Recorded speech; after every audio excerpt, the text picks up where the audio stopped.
मैं रुक जाऊं या तुम थम जाओ, या इस पल को कह दो कि पल तुम ठहर जाओ।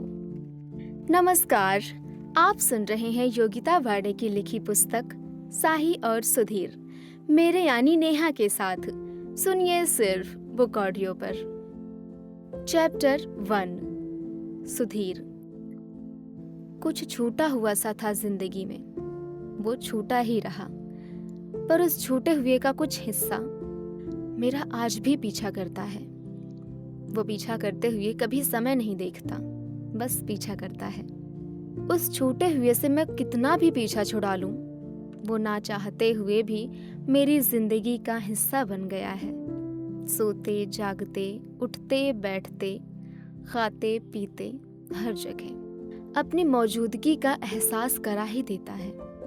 वक्त के साथ हमें बदलना ही पड़ता है, पर मुझे लगता है कि वक्त ही सब कुछ तय करता है। जैसे ना चाहते हुए को जोड़कर रखना चाहता है, ताकि फिर से हम आज को भी कल सा छूटा हुआ ना बना दें।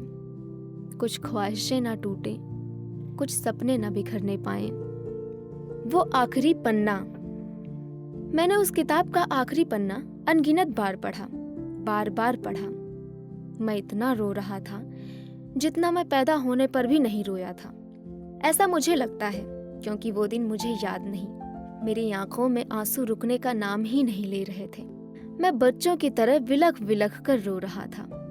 मैं खुशी में रो रहा था या गम में, मुझे नहीं पता था। ये आंसू भी ना तभी निकलते हैं जब या तो ज्यादा गम हो या ज्यादा खुशी। कभी कभी हमें पता नहीं होता कि हम किसके लिए इस दुनिया में हैं, क्यों जी रहे हैं, वजह क्या है। जब हम बच्चे होते हैं, हम हमारी सभी प्यारी चीजें हमेशा छुपा कर रखते हैं। ये हम सभी ने किया है। वो चीजें हमारी जिंदगी की सबसे अनमोल चीजें होती हैं। हम सबका बचपन एक जादुई नगरी की तरह होता है, जहां हम चाहते हैं कि हम छड़ी घुमाएं और सब कुछ पालें। आबरा का डाबरा, गीली गीली छू। पर हम सभी जानते हैं ये एक तिलिस्म है जो फूंक मारने पर भी खत्म हो जाएगा। सभी को आगे बढ़ना ही होगा, पर मैं इस जादुई दुनिया से बाहर नहीं आना चाहता। मुझे अपना बचपन, या यूं कहें तिलिस्म, पसंद है। अगर कभी हम अपनी अनमोल चीजों को किसी से बांटना चाहें तो समझ लो कि वो तुम्हारी जिंदगी में सबसे स्पेशल है। कहते हैं ना कि हम जिसे शिद्दत से चाहते हैं वो हमें मिल ही जाता है। आज ये बात सच भी हो गई। जिसे मैं बरसों से ढूंढ रहा था वो मेरे पास ही थी, पर मैं उसे देख नहीं पाया था। उसका अफसोस मुझे जीवन भर रहेगा। पर अब सब ठीक हो रहा था, मैं अभी तक रो रहा था। एयर होस्टेस 2-3 बार आकर मुझे पूछती रही, sir are you okay, would you like something. मैं अपनी गर्दन हिलाकर हर बार उसे मना करता रहा। उस किताब को मैं बार बार छू रहा था। हर पन्ने में मुझे साही नजर आ रही थी। ऐसा लग रहा था कि साही मेरे पास होते हुए भी मुझे नजर क्यों नहीं आई। किताब को सीने से लगाए, आंखों में आंसू लिए, मैं अपनी जिंदगी के पन्नों को पलटने लगता हूँ। हर वो लम्हा जो पीछे छूट गया था, वो पल, वो रिश्ता जो खत्म होने की कगार पर था, पर वो था और रहेगा हमेशा के लिए मेरे पास, मेरा बनकर। कहते हैं जो हमारी किस्मत में है वो हमें किसी ना किसी तरह मिल ही जाता है, और इसका सच आज अस्तित्व में है। हर इंसान की जिंदगी में अपने सपने होते हैं, अपनी चाहतें होती हैं।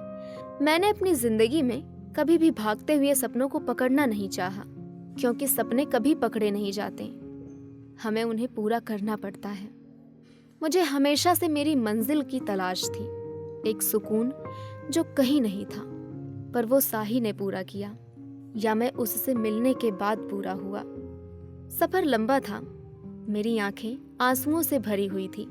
आंखें बंद कर कब मैं अपने पुराने दिनों में चला जाता हूँ पता ही नहीं चला। उन यादों ने मुझे अपने आगोश में ले लिया था। तुम्हें मिलने से तुम्हें पाने तक, तुम्हें पाने से तुम्हें खोने तक का सफर हाथ से नहीं छूटा, क्योंकि तुम मुझ में और मैं तुम में कहीं ना कहीं बाकी थे। 7 साल पहले। कहते हैं कोई भी कहानी किसी हीरो हीरोइन के बिना पूरी नहीं होती है। हाँ, ये सच भी तो है। जब तक किसी कहानी में हीरो और उसकी हीरोइन ना हो, उनमें कोई प्यार नहीं होगा, तो कहानी आगे बढ़ेगी कैसे? मैं कहीं भी घुमा फिराकर मेरी कहानी को धीरे धीरे अपनी मंजिल तक नहीं पहुंचाना चाहता हूँ, पर अभी मंजिल मिली कहाँ है? अभी तो फाइनल बाकी है। उससे पहले मेरी कहानी क्या आप जान ही लें। चलो मिलते हैं कहानी के हीरो से। कहानी का हीरो कौन? इस कहानी का हीरो मैं, यानी सुधीर। मैं मुंबई के दुर्गा कुंज सोसाइटी के एक फ्लैट में रहता था। मैं एक मिडिल क्लास फैमिली से था। मेरे पापा और मम्मी दोनों नौकरी करते थे। मेरा स्वभाव स्कूल में सभी बच्चों से बहुत अलग था। कभी कभी सभी को लगता था कि मैं किसी अन्य ग्रह का प्राणी तो नहीं, जो गलती से धरती पर पैदा हो गया। मैं बहुत शर्मीला था। मेरा ना स्कूल में और ना ही सोसाइटी में कहीं भी दोस्त नहीं थे। मैं हमेशा अकेला ही रहता था। ऐसा लगता था कि जैसे मैं संसार के नियमों के खिलाफ ही जी रहा हूँ। मेरा स्वभाव बड़ा ही शांति प्रिय था। मेरी जिंदगी में कोई लड़ाई झगड़ा, नफरत, कोई भूल भुलैया नहीं था। न झूलों में झूलना, न कंचों से खेलना, न पहली बारिश में अपनी नाव चलाना, इन सब से परे थी मेरी जिंदगी। अपनी अलग सी दुनिया, मेरी अपनी दुनिया। स्कूल में मैं किसी से भी बात नहीं करता था।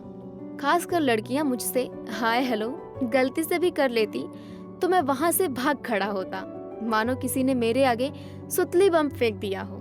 इन्हीं आदतों के कारण सभी मेरा मजाक भी बनाते, पर उनका मुझ पर कोई खास असर नहीं होता था। मैं क्लास में हमेशा फर्स्ट आता था। मुझे किताबों से भी बड़ा लगाव था। टीचर की हमेशा मेरे मम्मी पापा से यही शिकायत रहती थी कि सुधीर स्कूल में किसी से घुलता मिलता नहीं है, पर पढ़ाई के मामले में कभी भी उसकी कोई शिकायत नहीं आई। मेरे मम्मी पापा भी अक्सर परेशान रहते इसी बात को लेकर, पर दुखी नहीं, क्योंकि पढ़ाई में मैं बहुत अच्छा था। कहते हैं ना, एक हाथ की पांचों उंगलियां एक जैसी नहीं होती। उसी तरह हर बच्चे की भी अपनी सोच होती है। सभी बच्चों में कुछ न कुछ खास बात होती है। कभी कभी हम जो सोचते हैं वो कभी नहीं होता।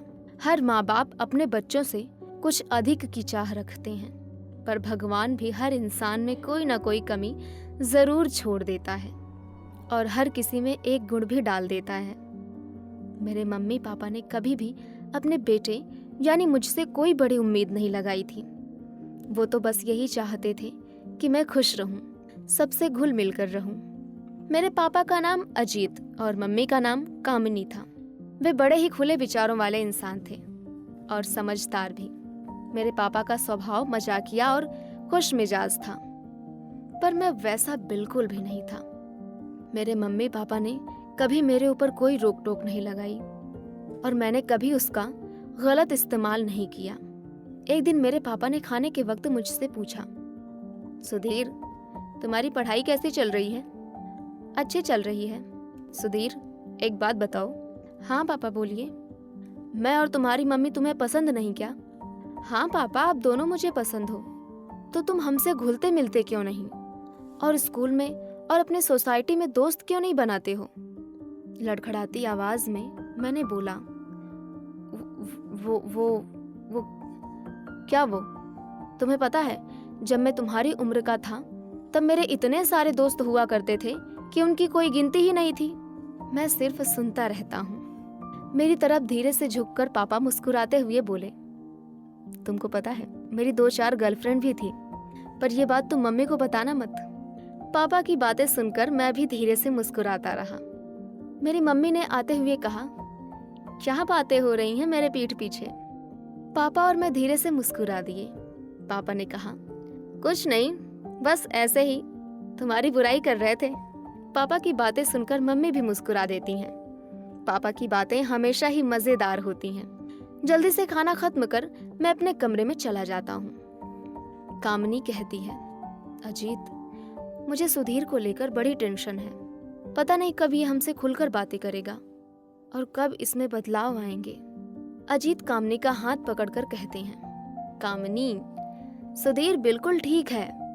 वो कोई एब नॉर्मल चाइल्ड नहीं है, सिर्फ शर्माता है। वक्त आने पर अपने आप ठीक हो जाएगा। कामिनी कहती है, अजीत तुम ठीक ही कहते हो, पर कभी कभी इसकी खामोशी से डर लगता है, कहीं ये आगे चलकर अकेला ना पड़ जाए और तब बहुत देर हो जाए। अजीत कहते हैं, कामिनी ऐसा कुछ नहीं है कि तुम इतनी चिंता करो। सुधीर में कोई प्रॉब्लम नहीं है, उसने कभी हमको परेशान नहीं किया है, फिर तुम क्यों इतना सोचती हो? कामिनी कहती है, मैं इतना चाहती हूँ कि वो सभी बच्चों की तरह खेले, शरारत करे, ना कि सिर्फ अपने कमरे में अकेला बैठा रहे। अजीत कहते हैं, कामिनी ये कोई समस्या नहीं है, अब सोचना बंद करो। मुझसे किसी को कोई परेशानी नहीं थी, मुझे अकेले रहना पसंद था, बस मेरा कोई दोस्त नहीं था, या यूं कहें मुझे किसी से दोस्ती करना पसंद ही नहीं था। दोस्ती में हमेशा अपना सामान दोस्तों से शेयर करना पड़ता है, जो मुझे बिल्कुल अच्छा नहीं लगता था, और खासकर अपना पेन, पेंसिल और शार्पनर देना और भी बहुत कुछ। ये सब करना मेरे लिए कभी मुमकिन नहीं था। मुझे याद है जब मैं 5th क्लास में था, तब मेरे पास वाला मेरा पार्टनर सोहन कभी पेन लाता ही नहीं था। वो रोज मुझसे मांगता था, पर मैं नहीं देता। एक दिन टेस्ट था, वो फिर अपना पेन लाना भूल गया। सुधीर आज पेन लाना भूल गया, आज के लिए दे देना। सोहन ने कहा, तुम कभी भी अपना पेन नहीं लाते हो। मैंने कहा, दे देना, आज टेस्ट है, आगे से कभी नहीं भूलूंगा। सोहन ने विनती करते हुए कहा, ये तो तुम रोज कहते हो। मैंने रोब में कहा, सिर्फ आज दे दे मेरे भाई, मैं फिर कभी नहीं भूलूंगा। सोहन ने कहा, मैं तुम्हारा भाई नहीं हूँ, समझे? मैंने कहा, फिर क्या था? पेन के लिए वो मेरे पैर तक पकड़ने लगा। वैसे तो मुझे कभी गुस्सा ही नहीं आता था, पर आज ना जाने क्यों मुझे भी गुस्सा आ रहा था। मैंने भी अपनी पेन उसे नहीं दिया। भला कोई पेन के लिए किसी के पैर पकड़ता है? पेन दे दे मेरे भाई। फिर क्या था, दुश्मनी तो होनी ही थी। गुस्सा मुझे होना चाहिए था, पर गुस्सा उसे आ रहा था। अब आए दिन वो मेरा स्कूल बैग छुपा था। मेरे बैग में जो भी सामान होता उसे वो यहाँ वहाँ फेंक देता था। मेरी किताबें निकाल देना, और उसने 1-2 बार तो मेरी किताबों के कुछ पन्ने तक फाड़ दिए थे। मैंने एक दिन उसे मेरे बैग को छुपाते हुए देख लिया। अब मुझे सारी कहानी भी समझ आ गई। फिर क्या था, वही हुआ जो हम सभी ने किसी न किसी दिन स्कूल में किया ही होगा, यानी झगड़ा। फिर हमने एक दूसरे को बहुत मारा पीटा, लात घोंसे सब चले। कभी मैं उस पर हावी, कभी वो मुझ पर। खींचातानी में उसकी शर्ट भी फट चुकी थी। काफी देर की लड़ाई के बाद क्लास के कुछ बच्चों ने बीच बचाव किया। सभी हैरान थे कि मैं भी किसी से झगड़ा कर सकता हूँ। सभी के साथ हैरान मैं भी था कि ये कैसे हो गया। सभी मुझे घूर कर देख रहे थे। मैं अपनी नजरों में विजेता था, क्योंकि इस मुकाबले में मैंने उसे ज्यादा पटकनी दी थी। बात क्लास टीचर को पता चली और आगे वही हुआ जो होना था। उन्होंने फोन कर सारी बात मम्मी पापा को बताई। हालांकि मेरे स्कूल से ये पहले शिकायत थी, तो क्लास टीचर ने इसे ज्यादा गंभीरता से नहीं लिया, पर मम्मी पापा की टेंशन जरूर बढ़ गई। टीचर ने ये भी कहा कि अगर ऐसी गलती दोबारा हुई तो कोई ना कोई एक्शन जरूर लिया जाएगा। आपके बेटे का स्कूल रिकॉर्ड बहुत अच्छा है, तो इस बार इसे छोड़ा जा रहा है। घर आते ही मम्मी ने मुझे पहली बार डांटा और पापा भी गुस्सा थे। सुधीर, तुम क्लास में किसी से बात नहीं करते हो, यहाँ तक तो ठीक था, पर अब मारना पीटना, ये सब कहाँ से सीख रहे हो? पापा ने कहा। सुधीर, तुमसे पापा कुछ पूछ रहे हैं, जवाब दो उन्हें।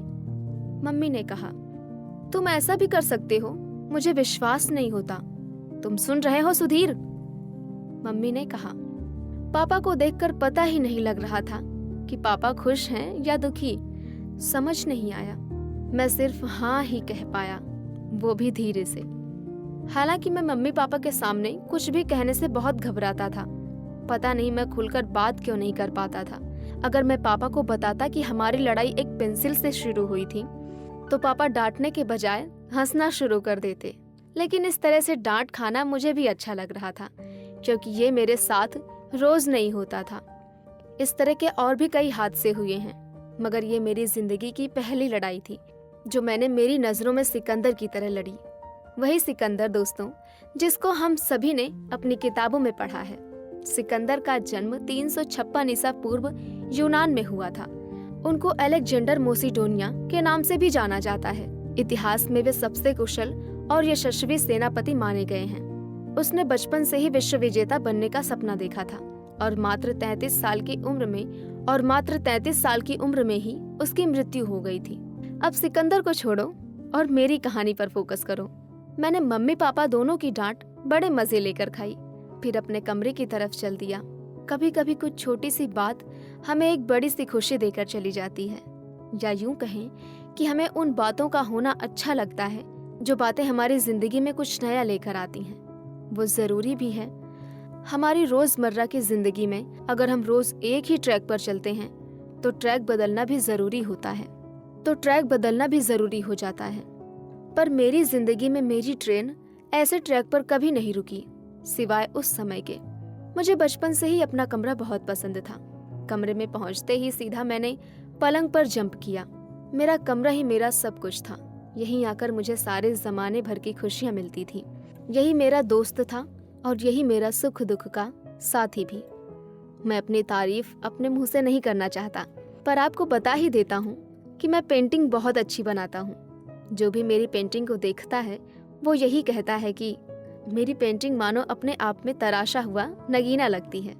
ये मुझे भगवान का दिया हुआ गिफ्ट ही समझें। मुझे कभी किसी से शिकायत नहीं है। मुझे दोस्त बनाने में कोई दिक्कत नहीं है, पर पता नहीं क्यों मैं ये नहीं कर पाता।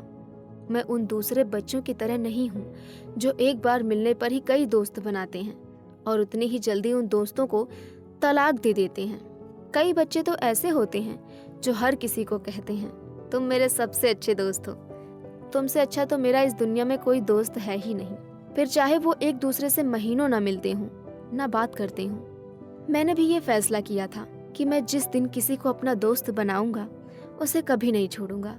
अब चाहे वो लड़का हो या लड़की, मैं ऐसी दोस्ती निभाऊंगा कि दुनिया देखती रह जाएगी। वहाँ मेरे मम्मी पापा परेशान हो रहे थे। पापा तो ये भी कह रहे थे, कामिनी कहीं हमारा बेटा सिगरेट तो नहीं पीता है, क्या वो किसी गलत आदत में तो नहीं पड़ गया है, या फिर कुछ और भी हो सकता है। अजीत, आप भी ना कैसी बातें कर रहे हो, अभी वो 10th क्लास में ही है। कामिनी, आजकल के बच्चे गलत आदतों में छोटी उम्र में ही पड़ जाते हैं। उन आदतों को छुड़ाना मुश्किल हो जाता है। इस तरह की आदतें पढ़ने में या बिगड़ने में कोई दोस्त भी तो होना चाहिए ना। हाँ कामिनी, सुधीर का तो कोई दोस्त भी नहीं है। ये बड़ी परेशानी है। हम किसी से कुछ पता भी नहीं कर सकते। अजीत, आप ज्यादा मत सोचो और सो जाओ। आपको कल जल्दी ऑफिस जाना है। तुम ठीक कहती हो कामनी, सब ठीक हो जाएगा। वही तो मैं कह रही थी कि इतना सोचने की जरूरत नहीं है। कामिनी, कभी कभी मैं सोचता हूँ कि अगर सुधीर का भाई या बहन होती तो शायद वो ऐसा नहीं होता। अजीत, तुम अपना दिमाग थोड़ा ज्यादा ही लगा रहे हो। हमें सिर्फ सुधीर के बारे में ही सोचना चाहिए, हंसते हुए कामनी ने कहा। अजीत भी मुस्कुरा दिया। वहाँ सुधीर अपने कमरे में फिर से पेंटिंग करने लगता है, कुछ ऐसा बनाने को जो उसने कभी नहीं बनाया। उसकी कल्पनाएं आम बच्चों की तरह नहीं थी।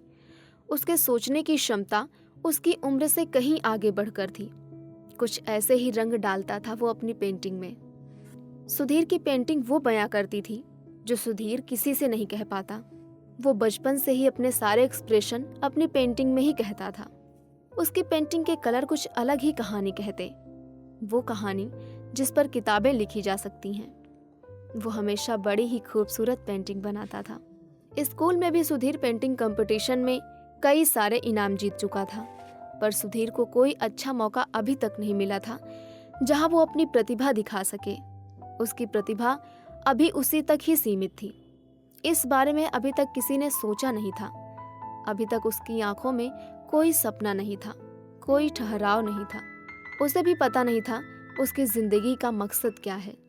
उसे ये भी नहीं पता था कि आगे जाकर पेंटिंग में ही उसकी दुनिया बसने वाली है। वक्त धीरे धीरे आगे बढ़ रहा था, पर मैं वहीं का वहीं। अब मैं धीरे धीरे बड़ा हो रहा था। समय के साथ जिंदगी में बदलाव जरूरी है, नहीं तो जिंदगी खुद पर बोझ बन जाती है। अब मुझे कभी कभी खालीपन महसूस होता था। स्कूल से आने के बाद मुझे खुद ही दरवाजा खोलना पड़ता था। घर पर एक अजीब सी खामोशी मेरा स्वागत करती और कोई नहीं, ना मम्मी, ना पापा, ना दादी, ना दादाजी। हालांकि मेरे दादाजी तभी चल बसे थे जब मैं चलना भी नहीं सीखा था। मेरी दादी से मैं बहुत प्यार करता हूँ। वे अब कहीं नहीं जाती हैं क्योंकि वे अब बूढ़ी हो गई हैं। मैं उनसे हमेशा फ़ोन पर बात करता हूँ, कम ही करता हूँ पर करता ज़रूर हूँ। उनको अब सुनाई भी कम देने लगा है, पर मेरी आवाज़ का वे पूरा जवाब देती हैं। मुझे कभी तेज़ आवाज़ में बात करने की ज़रूरत नहीं पड़ी, पर कभी कभी लगता है दादी ना सुनने का नाटक तो नहीं करती, क्योंकि मम्मी पापा तो उनसे बड़ी तेज़ आवाज़ में बात करते हैं। फिर भी वे कहती हैं कि बेटा ज़ोर से बोलो, कुछ सुनाई नहीं दे रहा। मेरी मम्मी मेरे लिए दोपहर का खाना सुबह ही बना कर जाती हैं।